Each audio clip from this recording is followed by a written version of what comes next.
Hi there, my name's Finn, and I've set myself the gargantuan and potentially deadly task of finding out which are the best and worst cities for cycling in the UK.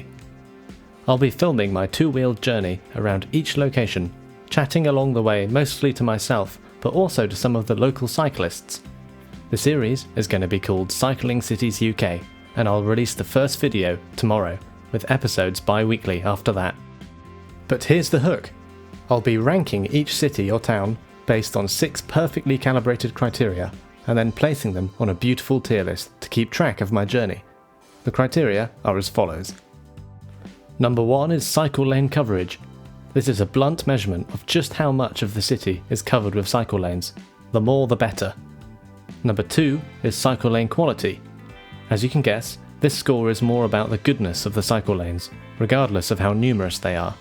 I'll be paying attention to surface, signposting, safety, segregation, and if they're wide enough. Extra praise for good connectivity. The third criterion is flatness. This one's about how flat the location is, because we all know that hills are horrid to cycle on. Simple. Number 4 is what I'm calling road friendliness. When you have no choice but to cycle on roads, it's good if you don't get smushed into paste by motor vehicles or fall into a gigantic pothole.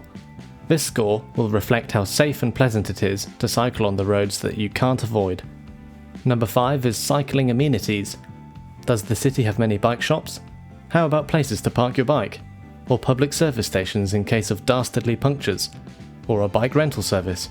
If yes, then being a cyclist is made so much better, and there are therefore some delicious points to be had.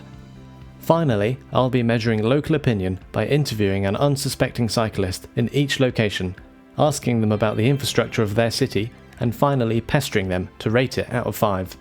I think this one will be fun, and it'll give a perspective that I can't have as a tourist. They will all be rated out of 5, apart from the first 2, which I deem to be extra important and deserving of 10 points each. So, it'll be out of a possible 40 points. I'll be thinking about these relative to the standard of cycling in the UK. So no comparison to a cycling heaven like Amsterdam, as many places in this country would look frankly diabolical. Instead, I'll be generous, noticing wins where I see them and trying to remain level-headed. I think this will be fascinating, so subscribe to stick with me as I complete this quest, and you'll be rewarded with a pointlessly in-depth knowledge of sometimes obscure UK towns and cities you might never visit. With any luck, I hope to inspire more people to get on 2 wheels and think about cycling safety. Up first tomorrow is Worcester. See you there.